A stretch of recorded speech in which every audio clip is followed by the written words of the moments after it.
Alright, so in the last lecture we talked about strings. We discussed how we can split strings, slice strings, how strings work, and so on. And again, there are several functions that we can use with strings, and we'll get to them later in the course. But basically, I just wanted to give you a quick introduction on how strings work.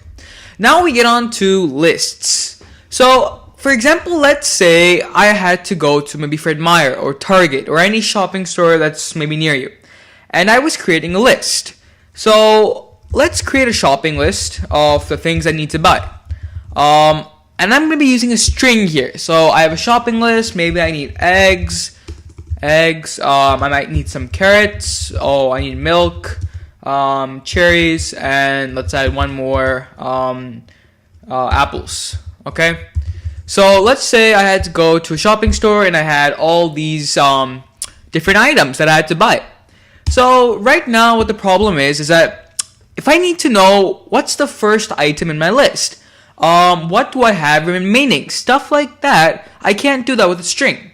Right now if I just want to find out what's my first item, I'll have to do shopping list and then use some splicing stuff, but that also depends on if I know the number of characters. Right now if I just print shopping list, I'm just going to get egg, carrots, milk, cherries, and apples. There's no specific way to find out what's my first item, what's my third item, what's the last item I have to get.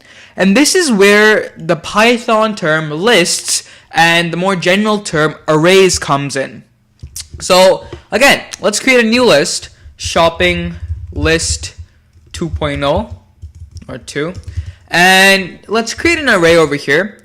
And the way to create an array is we're going to be using two square brackets. And in the square brackets, you're now going to add your items. So our first item was eggs, comma.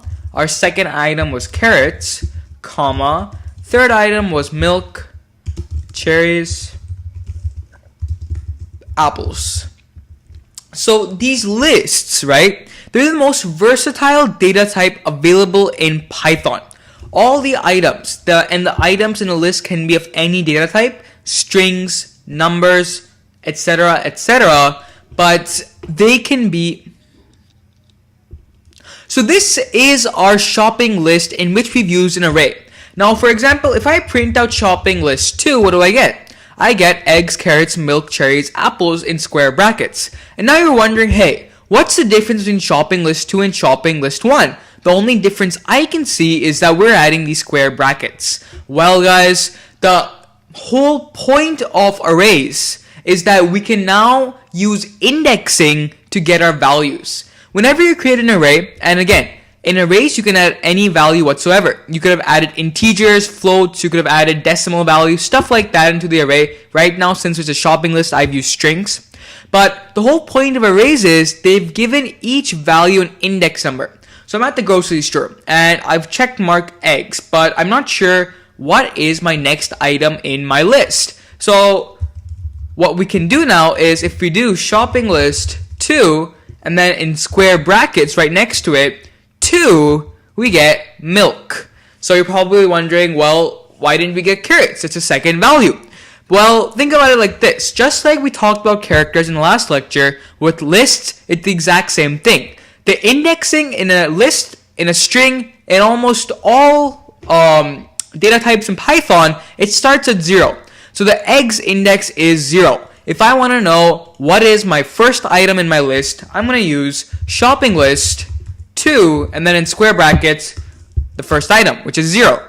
If I want to find out, hey, what's my fourth item in my list? I'm going to say shopping list 2 and then n minus 1. If I want to know the fourth, it's 4 minus 1, 3. So shopping list 3, it's cherries. So this is where lists become more and more useful. And this isn't the end. There's tons of functions you can add with lists. Right now, all we've done is we've accessed values. Let's say I was at the shopping store or at the grocery store. And I'm like, wait, I don't need milk anymore. I realized I have 2 cartons at home. Instead, I need chocolate. How do I update the value in list? Right now, if we were using a string, there was no way we could do that. We'd have to rewrite the string over and over again. Waste of time. However, with lists, it's quite simple. First, find the position. What's our position? It's going to be 2. So all we're going to say here is shopping list 2 should now be equal to chocolate. Do you see what we did there? All we're saying, string object does not support item assignment. The error I was getting here is, sorry about that.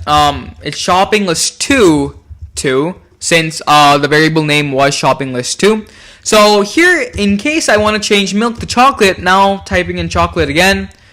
And if I print out shopping list 2, we get eggs, carrots, chocolate, cherries, apples. Isn't that cool? So you can update values in lists. You can change, you can delete, you can add. These lists are the most versatile object you'll find in Python. And as we get along in the course, as we add or dive deeper into Python, lists will be one of the main objects we use every day. So play around with this, and in the next lecture, I'll be showing you some cool functions that we can use with lists. See you then.